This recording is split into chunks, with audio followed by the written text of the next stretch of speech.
کیا ولی والدی، اور جب میرا شکر ادا کر لو تو اب دوسری ذمہ داری تمہاری یہ ہے کہ پھر اپنے ماں باپ کا بھی شکر ادا کرو۔ یا اللہ ماں باپ کا شکر کیسے ادا کریں؟ فرمایا جب تم 5 نمازیں پڑھو تو ہر نماز کے بعد اپنے بوڑھے ماں باپ کے لیے، چاہے وہ زندہ ہیں تب بھی اور اگر دنیا سے چلے گئے تب بھی، ان کے لیے مغفرت کی دعائیں کرو۔ اور فرمایا جب تم 5 نمازوں کے اندر اپنے ماں باپ کے لیے دعا کرو گے تو فرمایا یوں سمجھو تم اپنے ماں باپ کا شکر ادا کر رہے ہو، تم اپنے ماں باپ کو دعاؤں کے اندر یاد کر رہے ہو۔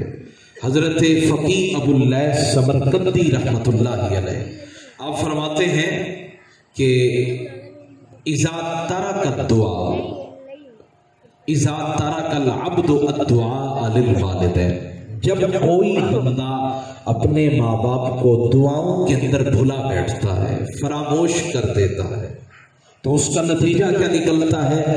اللہ تعالیٰ اس پر اس کی معیشت کو تنگ کر دیتا ہے، اللہ اس کی زندگی کو، اس کے رزق کو اس پر تنگ کر دیتا ہے۔ تو بہترین طریقہ ہے اللہ کو راضی کرنے کا کہ تم اپنے ماں باپ کو اپنی دعاؤں کے اندر یاد رکھا کرو۔ اور اگر ماں یا باپ میں سے کسی میں سے کوئی کافر بھی ہو تو اسلام اس کی بھی اجازت نہیں دیتا کہ تم اس کے ساتھ ایسا رویہ اختیار کرو جس سے اس کو اذیت پہنچے، جس سے اس کو تکلیف پہنچے۔ حضرت ابو ہریرہ رضی اللہ تعالیٰ عنہ آپ فرماتے میری ماں کافرہ تھی، جب میں نے حضور کا کلمہ پڑھا، جب سرکار کے دین پر میں نے اسلام کو قبول کیا تو فرماتے ہیں کنت ادعو امی الی الاسلام، میں اپنی اماں کو اسلام کی دعوت دیا کرتا، انہیں بتایا کرتا کہ رسول اللہ کا کلمہ پڑھ لیں، لیکن جب میں حضور کی باتیں کرتا تو آگے سے میری ماں حضور کی بارگاہ کے اندر گستاخی کرتی، میرے حضور کی بارگاہ کے اندر نازیبہ جملے کہتی، اور جب وہ حضور کے بارے میں گستاخی کرتی تو میرے دل کو اذیت پہنچتی، مجھے تکلیف پہنچتی۔ فرماتے ایک دن ذات یوم اسمعتنی ابا ہریرہ فی رسول اللہ صلی اللہ علیہ وسلم شیئا ما یکرہہ، ایک دن میں نے اپنی اماں کو اسلام کی دعوت دی، کلمہ کی دعوت دی، تو میری ماں نے حضور کی گستاخی کی، میری ماں نے میرے نبی کے بارے میں نازیبہ جملے کہے، تو فرماتے ہیں فبکیت، میں روتا ہوا حضور کی بارگاہ میں آیا اور میں نے رو کر کہا یا رسول اللہ صلی اللہ علیہ وسلم، میں نے یوں ہی ماں کو اسلام کی دعوت دی ہے لیکن اس نے آپ کے بارے میں نازیبہ جملے کہے، وہ میری ماں ضرور لگتی ہے لیکن جب وہ آپ کے بارے میں غلط جملے کہتی ہے مجھ سے برداشت نہیں ہوتا، یا تو مجھے اجازت دیں تاکہ میں ماں کو بتا سکوں کہ میں نبی کا کتنا سچا غلام ہوں، اور اگر اس کی اجازت نہیں تو پھر ادعو اللہ ان یہدی ام ابی ہریرہ، پھر دعا کریں اللہ میری ماں کو اسلام کی توفیق عطا کرے، کلمہ پڑھنے کی توفیق عطا کرے۔ میرے حضور نے یوں دعا کے لیے ہاتھ اٹھائے اور حضور نے دعا کی اللہم اہدی ام ابی ہریرہ، اے اللہ میرے ابو ہریرہ کی ماں کو ہدایت عطا فرما۔ فرماتے ہیں جب حضور نے یوں دعا کے لیے ہاتھ اٹھائے ابھی چہرے کی طرف واپس نہ گئے تھے، فرماتے ہیں حضرت ابو ہریرہ دوڑ پڑے، آپ فرماتے فخرجت مستبشرا بدعوتی، نبی کی صلی اللہ علیہ وآلہ وسلم میں دوڑ پڑا۔ میرے حضور حیران ہو گئے، ابھی تو دعا کرا رہے تھے اب دوڑ کے کیوں جا رہے ہیں؟ فرماتے ہیں میں جب دوڑ کے گیا گھر کے قریب پہنچا تو میں نے سنا پانی کے گرنے کی آواز آ رہی تھی، میری ماں غسل کر رہی تھی، اور میری ماں نے جب میرے قدموں کی آہٹ کو سنا تو فرما مکانہ کا یا ابا ہریرہ، اے ابو ہریرہ وہیں ٹھہرے رہو، میں غسل کر لوں پھر میں آتی ہوں۔ میری ماں نے غسل کر لیا، غسل کرنے کے بعد جب میری ماں آئی تو پہلا جملہ جو میری ماں کی زبان پر تھا وہ یہی تھا ابو ہریرہ مجھے کلمہ پڑھاؤ لا الہ الا اللہ محمد الرسول اللہ صلی اللہ تعالیٰ علیہ وآلہ وسلم۔ فرماتے ہیں میں نے حضور اپنی ماں کو کلمہ پڑھایا، کلمہ پڑھا کے پھر میں لوٹ کے آپ کی طرف آیا، میرے حضور نے مسکرا کے فرمایا ابو ہریرہ تم دوڑ کے کیوں گئے تھے؟ میں تو دعا کر رہا تھا تو تم دوڑ کر کیوں گئے؟ عرض کی حضور یہ دیکھنا چاہتا تھا پہلے میں پہنچتا ہوں یا دعائے محمد پہنچتے، پہلے میں پہنچتا ہوں یا دعائے مصطفیٰ جان رحمت صلی اللہ تعالی علیہ وآلہ وسلم پہنچتی ہے۔ ماؤں کا کردار بڑا اہم ہوتا ہے۔ آپ بچے ہوتے ہیں، آپ کو کھانا کھلانا، آپ کو پانی پلانا، آپ کی ہر ضرورت کو پورا کرنا۔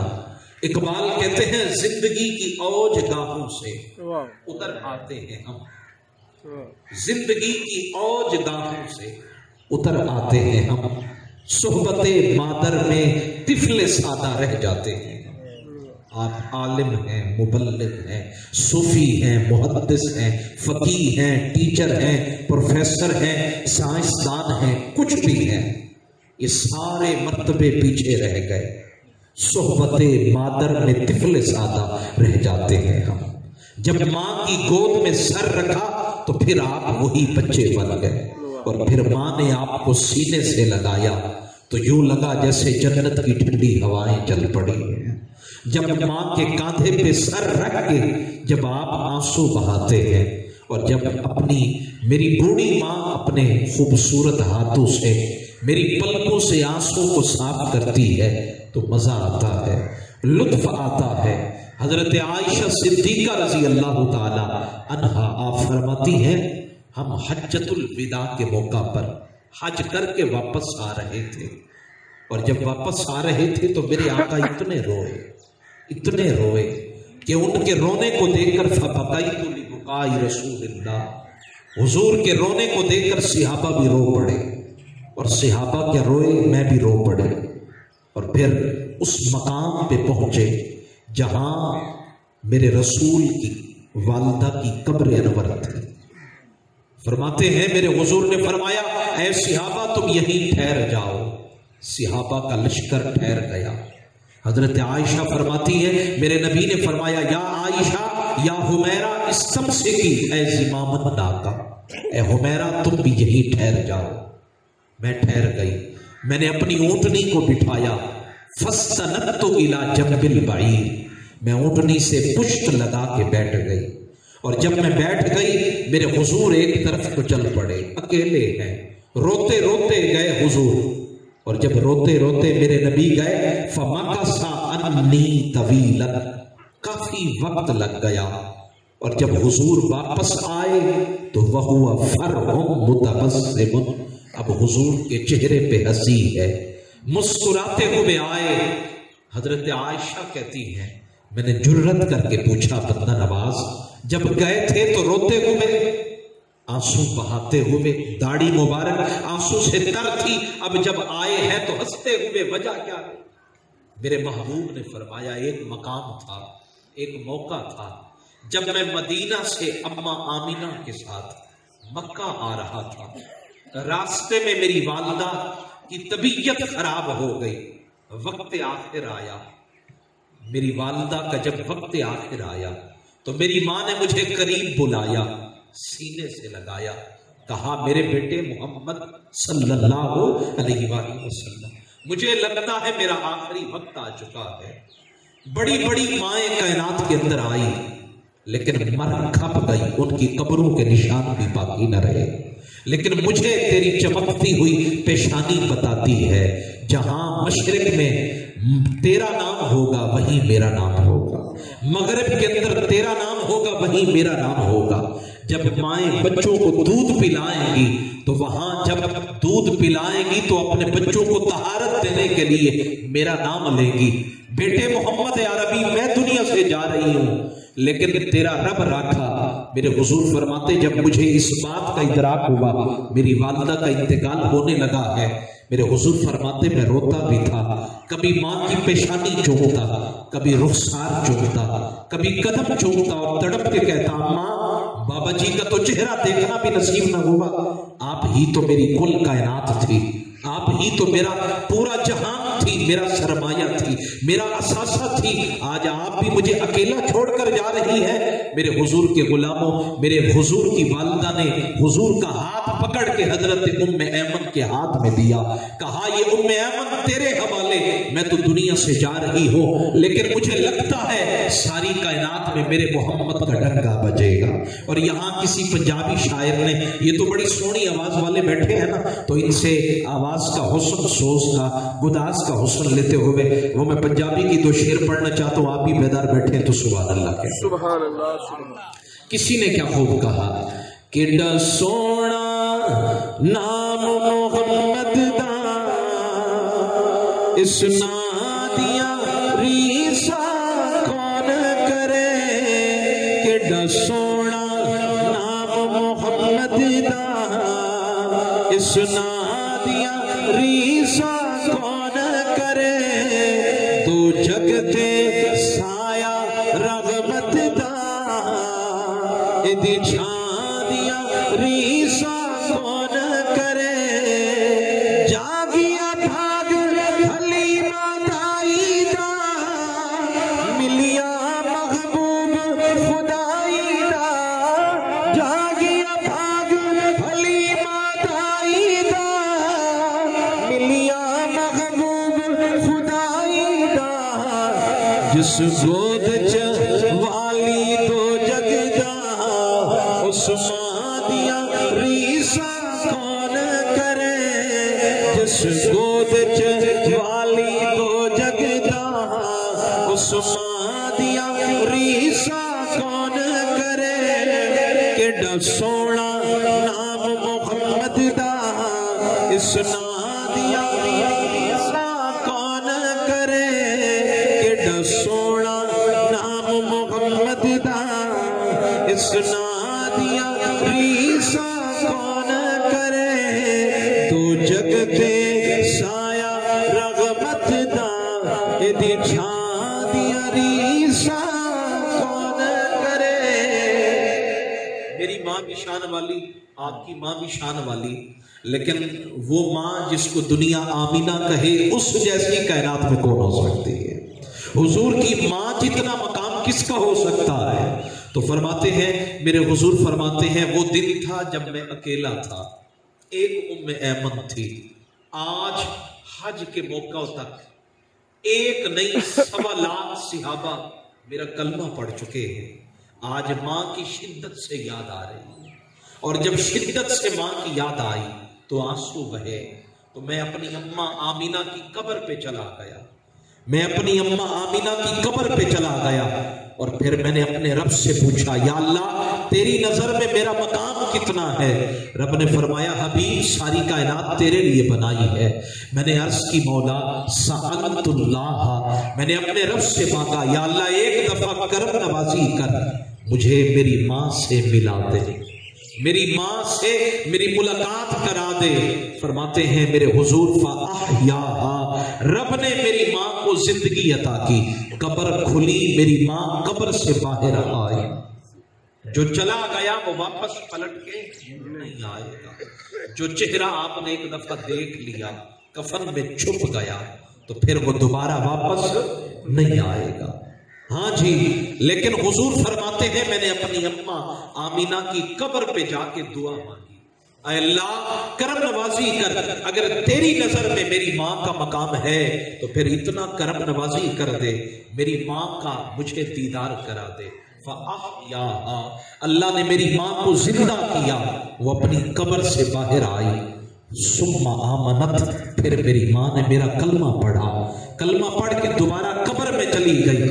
اب میری ماں تو پہلے تھی، اب میری امتی ابھی ہے، میرا کلمہ بھی پڑھتی ہے۔ جب گیا تھا تو ماں کا ہجر تھا، ماں کی جدائی تھی، ماں کا فراق تھا۔ اب جب لوٹ کے آیا ہوں تو اس حالت میں آیا ہوں، چہرہ مسکرا رہا ہے، وجہ یہ ہے کہ میری ماں سے میری ملاقات ہو چکی ہے، وہ ہجر کی گھڑیاں ختم ہو گئی۔ اقبال یورپ میں بیٹھ کے رو کے کہتے ہیں، خاک مرکد پر لے کر تیری یہ فریاد آؤں گا، اب دعائے نیم شب میں کس کو میں یاد آؤں گا۔ اقبال کہتے کس کو ہوگا اب وطن میں آہ میرا انتظار، کون میرا خط نہ آنے سے رہے گا بے قرار۔ اور آگے آگے چل کے کہتے ہیں تربیت سے تیری میں انجم کا ہم قسمت ہوگا. اقبال کہتے ہیں اماں آج مشرق میں مغرب میں شمال میں جنوب میں اقبال کا توتی بولتا ہے. لوگ کہتے ہیں اقبال بڑی شان والا تھا, ہر مجلس میں میرے اشعار پڑھے جاتے ہیں, جب میرا ذکر آتا ہے تو لوگ تڑپ اٹھتے ہیں. ماں یہ میرا کمال نہیں, یہ تیری تربیت کا کمال ہے. تربیت سے تیری میں انجم کا ہم قسمت ہوگا. وہ ایک دفعہ طیب اردگان جو ہے وہ ترکی کے اندر ترکش زبان کے اندر اقبال کے اشعار پڑھ رہے تھے. میں نے کہا اقبال یہ کیا ہے؟ اقبال نے جواب دیا تربیت سے تیری میں انجم کا ہم قسمت ہوگا, میرے اجداد کا گھر سرمایہ عزت ہوا. اور پھر آگے چل کے کہتے ہیں آپ جب بچے ہوتے ہیں, جب آپ جوان ہوتے ہیں, گھر میں غربت ہے, آپ کہتے ہیں میرے ماں باپ نے بڑی محنت کی ہے, مشقت اٹھائی ہے, لیکن جب آپ کامیاب ہو جاتے ہیں, آپ کی سیلری لگ جاتی ہے, آپ کا کاروبار ہو جاتا ہے, آپ کہتے ہیں اب میں ماں باپ کی ہر خواہش کو پورا کروں گا, لیکن ماں باپ انتقال کر جاتے ہیں. اقبال نے گویا کہ اسی مقام کے لیے کہا عمر بھر تیری محبت میری خدمت کر رہی, عمر بھر تیری محبت میری خدمت کر رہی, میں تیری خدمت کے قابل جب ہوا تو چل رسی. اپنے ہاتھوں سے اپنے کاندھوں پہ ماں کا جنازہ اٹھا کے جانا یہ کوئی سوکھا کام ہے؟ یہ کوئی آسان کام ہے؟ اپنے ہاتھوں سے ماں کو قبر میں اتارنا یہ کوئی سوکھا کام ہے؟ آپ جتنے بڑے ہو جائیں, 70 سال کے 80 سال کے, ماں کی ضرورت آپ کو ہر وقت ہے, ماں کی دعاؤں کی ضرورت آپ کو ہر لمحہ ہر گھڑی ہر آن ہے. تو میرے آقا کے غلاموں یہی کہوں گا جن کے پاس ماں کی دعائیں, ماں کا وجود ہے, ماں کی قدر کریں, ماں کا احترام کریں. جب یہ دنیا سے چلے جائیں گے نا تو پھر ریشم کے تکیوں پہ بھی چین نہیں آئے گا. آج ہے تو قدر نہیں, کل چلے جائیں گے پھر روئیں گے بھی صحیح تو آنسو پوچھنے والا کوئی نہیں ہوگا. وہ کسی نے کیا خوب کہا کسی کے حصے میں گھر آیا, کسی کے حصے میں دعا آئی, میں گھر میں سب سے چھوٹا تھا, میرے حصے میں ماں. اور دو باتیں عرض کر کے میں بالکل اختتام کر رہا ہوں. وہ حضرت عبدالواحد بن زید التابعی رحمۃ اللہ علیہ, آپ 3 راتوں تک اللہ سے دعا مانگتے رہے, یا اللہ میری اس شخص سے ملاقات کرا دے, اس عورت سے جو جنت میں میری دلہن بنے گی. حضرت عبدالواحد بن زید التابعی اللہ کے ولی گزرے ہیں, یہ دعا کرتے رہے یا اللہ جو جنت میں میری دلہن بنے گی اس سے میری ملاقات کرا دے. 3 راتوں کے بعد اللہ نے فرمایا عبدالواحد بن زید فلاں کوفہ کے مضافات کے اندر ایک عورت ہے جس کا نام ہے میمونہ سودا, وہ جنت میں تمہاری دلہن بنے گی. حضرت عبدالواحد بن زید التابعی چل پڑے اور جب کوفہ میں پہنچے تو پوچھا میمونہ سودا نامی عورت کے بارے میں. انہوں نے کہا وہ تو پاگل عورت ہے, وہ تو کوفہ سے باہر جنگل میں رہتی ہے, بکریاں چراتی ہے, اون کا لباس پہنتی ہے, دماغ کام نہیں کرتا ہے, وہ تو پاگل ہے. حضرت عبدالواحد بن زید نے فرمایا تم پاگل سمجھتے ہو, عرش پہ تو اس کی دھومیں مچی ہیں, رب تو اس کی عظمتیں بیان کر رہا ہے, تم اسے پاگل کہتے ہو. چلو تمہاری نظر میں پاگل ہے تو پاگل صحیح, لیکن رب تو اس کی شانیں بیان کر رہا ہے. حضرت عبدالواحد بن زید التابعی جب جنگل میں گئے, دیکھا ایک عورت ہے, اپنے سامنے ایک لاٹھی کو زمین میں گاڑ رکھا ہے, اونٹ کا لباس ہے, نماز میں مصروف ہے, بکریوں کا ریوڑ ہے, وہ چر رہا ہے, اور بکریوں کے اندر بھیڑیا بھی موجود ہے, بکریوں کو بھیڑیا نقصان نہیں پہنچا رہا. جب حضرت عبدالواحد بن زید کے قدموں کی آہٹ سنائی دی تو حضرت میمونہ نے نماز کو مختصر کیا, چہرہ پھیر کے کہا عبدالواحد ابھی تو ملنے کا وقت نہیں آیا, تم پہلے کیوں آ گئے؟ ہماری ملاقات تو جنت میں ہونی ہے, میں تمہاری دلہن بنوں گی جنت میں, تم پہلے آ گئے. حضرت عبدالواحد کہتے مجھے جھٹکا سا لگا, اس کو اتنا بھی پتا ہے کہ جنت میں اس کی دلہن بنوں گی. کہا اچھا چلو میں جلدی آ گیا, ایک سوال کا جواب دے دو میں واپس چلا جاؤں گا. کہا سوال کا جواب کیا ہے؟ سوال کیا ہے؟ کہا سوال یہ ہے یہ بکریاں اور بھیڑیا اکٹھے کیسے چرتے ہیں؟ یہ کام کیسے کرتی ہو؟ حضرت میمونہ نے کہا جب سے میں نے رب سے اپنے معاملات کو درست کر لیا ہے تب سے اللہ نے بکریوں اور بھیڑیا کو ایک دوسرے کا دوست بنا دیا ہے. یعنی جب آپ رب کے بن جاتے ہیں ساری کائنات آپ کی بن جاتی ہے. وہ ایک بزرگ گزرے ہیں، وہ عبداللہ بن احمد المؤذن رحمت اللہ علیہ، وہ کہتے ہیں کنت اطوف حول الکعبہ، میں کعبے کے ارد گرد طواف کر رہا تھا، فَإِذَا بِرَجُلٍ مُتَعَلَّقٍ وَهُوَ مُتَعَلَّقٌ بِأَسْتَارِ الْكَعْبَةِ، میں نے ایک بندے کو دیکھا جو کعبے کے غلاف سے لپٹا ہوا ہے، کعبے کے غلاف کو پکڑ رکھا ہے اور وہ ایک ہی دعا کر رہا ہے اللہم اخرجنی من الدنیا مسلما، اے اللہ جب میری موت کا وقت آئے مجھے کافر کر کے نہ مارنا، مجھے مسلمان کر کے دنیا سے اٹھانا. آپ جانتے ہیں یہ جو مری میں لوگ پھنسے ہوئے ہیں، کیا یہ سوچ کر گئے تھے یہ 21 لوگ 22 لوگ جن کی میت اٹھائی گئی، جو اپنی گاڑیوں کے اندر مردہ پائے گئے، یہ تو پکنک کے لیے گئے تھے، یہ تو سیر و تفریح کے لیے گئے تھے، انہوں نے سوچا بھی تھا کہ ہم جا رہے ہیں یہ ہمارا آخری سفر ہے، پھر دوبارہ لوٹنے کو وقت نہیں ملے گا، پھر جب آئیں گے تو ہمارے جنازے آئیں گے، ہم زندہ نہیں آئیں گے، موت کا پتہ ہی نہیں ہے. وہ نوجوان کعبے کے غلاف سے لپٹ کر کہتا ہے اللہم اخرجنی من الدنیا مسلما، اے اللہ جب مجھے موت آئے تو مجھے کافر کر کے نہ مارنا، مجھے مسلمان کر کے دنیا سے اٹھانا. وہ بزرگ کہتے ہیں مؤذن عبداللہ بن احمد، میں قریب چلا گیا، میں نے کہا الا تزید علی ھذا الدعاء شیئا، ایک ہی دعا کرے گا کوئی اور دعا نہیں کرے گا، اللہ کے گھر میں کھڑا ہے کچھ اور بھی مان. اس نے کہا لو علمت قصتی، اگر تجھے میری کہانی کا پتہ ہوتا تو تو یہ بات نہ کرتا. کہتے ہیں وہ بزرگ کہنے لگے ماں قصتوں کا، تیرا قصہ کیا ہے؟ اس نے کہا کان علی اخوان، میرے 2 بھائی تھے، کان الاکبر منہما مؤذنا، ان میں سے جو بڑا تھا وہ مؤذن تھا، اذن 40 سنۃ، اس نے 40 سال تک اللہ کی رضا کے لیے اذان دی.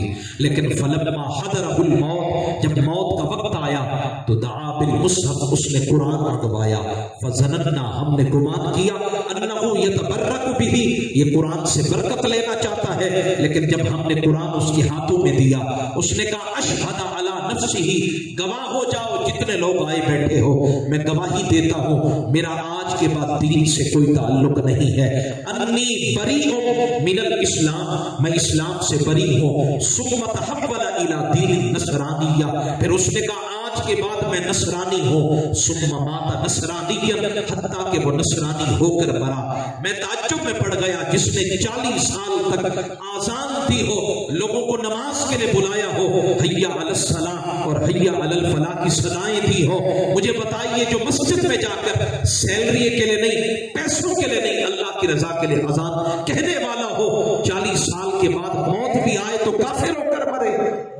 کہتے ہیں وہ تو مر گیا، ہماری تو آنکھوں سے آنسو رکے ہی نہ، 40 سال کی اذان بھی نہ بچا سکی. پھر اس کے بعد میرے چھوٹے بھائی کا وقت آیا، اذن 30 سنہ، اس نے 30 سال تک اذان دی. لیکن جب اس کا موت کا وقت آیا ثم تحول الی دین النصرانیہ، وہ بھی نصرانی ہو کر مرا. 40 سال کی اذان کے بعد کافر ہو کر بندہ مرے، 30 سال کی اذان کے بعد کافر ہو کر مرے. وہ 2 بھائی تو چلے گئے، اب آخری میں بچا ہوں. اب نہ رات کو چین آتا ہے، نہ قرار آتا ہے، نہ سکون آتا ہے کہ اگر 40 سال کی اذان کے بعد وہ کافر ہو کر مرا، 30 سال کی اذان کے بعد کافر ہو کر مرا، تو پتہ نہیں میرا کیا بنے گا. اب کعبے کے قریب آتا ہوں تو تلبیہ بھول جاتا ہوں، ایک ہی زبان پر دعا ہے اللہم اخرجنی من الدنیا مسلما، اے اللہ جب بھی موت آئے تو اسلام کی حالت میں آئے، کفر کی حالت میں نہ آئے. کہتے وہ بزرگ کہنے لگے یہ تو بتاؤ تمہارے بھائیوں میں ایسی کون سی بری عادتیں تھیں جس کی وجہ سے وہ کافر ہو کر مرے؟ کہا 2 عادتیں تھیں. ایک عادت تھی کہ وہ غیر محرم عورتوں کو دیکھا کرتے تھے، غیر محرم عورتوں کو دیکھا کرتے تھے، ایک اس وجہ سے، اور دوسرا جو بے ریش لڑکے ہوتے تھے ان کی طرف مائل ہوا کرتے تھے، ان کو شہوت کی نگاہ سے دیکھا کرتے تھے. اس وجہ سے نہ 40 سال کی اذان کام آئی، نہ 30 سال کی اذان کام آئی، حتیٰ کہ جب موت کا وقت آیا تو کافر ہو کر مرے ہیں۔ تو رب سے مانگا کریں یا اللہ ہم تو بدکار ہیں، سیاہ کار ہیں۔ وہ جب تیمور لنگ کا آخری وقت آیا نا، بہت بڑا ظالم بادشاہ تھا، جب موت کا وقت آیا تو چہرے کا رنگ بدل گیا۔ کہتے ہیں تھوڑی سی دیر کے بعد جب چہرے کا رنگ صحیح ہو گیا تو درباریوں نے پوچھا حضور کیا بات ہے، آپ کے چہرے کا رنگ بدل گیا؟ کہا عذاب کے فرشتے آئے تھے، ادھر سے عذاب کے فرشتے آئے، ادھر سے زہرا کے بابا تشریف لائے، ادھر سے حسنین کے نانا تشریف لائے، اور انہوں نے کہا ہٹ جاؤ ہٹ جاؤ۔ فرشتوں نے کہا یا ہمیں تو اللہ نے بھیجا ہے، جاؤ یہ بڑا ظالم تھا، اسے پکڑ کر بتاؤ ظلم کرنے کا نتیجہ کیا ہے۔ میرے حضور نے فرمایا ظالم ضرور تھا لیکن مجھ محمد کی آل سے محبت کرتا تھا، میری زہرا کے بچوں سے پیار کرتا تھا، تو پھر میں اس کے ظلم کو دیکھوں یا پھر مصطفیٰ کی آل سے محبت کو دیکھوں؟ تو میرے آقا کے غلاموں آئیں مل جل کر معاشرے کے تشکیل کے اندر اہم کردار ادا کریں۔ جن کی مائیں دنیا سے چلی گئی وہ اپنی ماؤں کو ایصال ثواب کیا کریں، ان کی قبروں پہ جایا کریں، اور جن کی مائیں دنیا سے نہیں گئی ابھی آپ کے پاس موجود ہیں ان کی قدر کریں، ان کا احترام کریں۔ میں دعا کرتا ہوں اللہ تعالیٰ یہ میرے ٹوٹے پھوٹے جملے قبول فرمائے۔ اگر آپ کی اجازت ہو تو میں قرآن پاک کی چند آیات آپ کو سنا دوں اور اس کے بعد انشاءاللہ ختم شریف پڑھا جائے گا۔ اونچی آواز سے سبحان اللہ۔ اعوذ باللہ من الشیطان الرجیم، بسم اللہ الرحمن الرحیم، ومن الليل فتهجد به نافلة لك عسى أن يبعثك ربك مقاما محمودا وقل رب أدخلني مدخل صدق وأخرجني مخرج صدق واجعل لي من لدنك سلطانا نصيرا وقل جاء الحق وزهق الباطل إن الباطل كان زهوقا وننزل من القرآن ما هو شفاء ورحمة للمؤمنين ولا يزيد الظالمين إلا خسارا آمنت بالله صدق الله العلي العظيم۔ اللہ تعالیٰ میری حاضری قبول فرمائے۔ کوئی میرا جملہ اگر آپ کی دل آزاری کا باعث بنا ہو تو معافی کا خواستگار ہوں۔ آمین ثم آمین وما علیہ الا البلاغ۔ اعوذ باللہ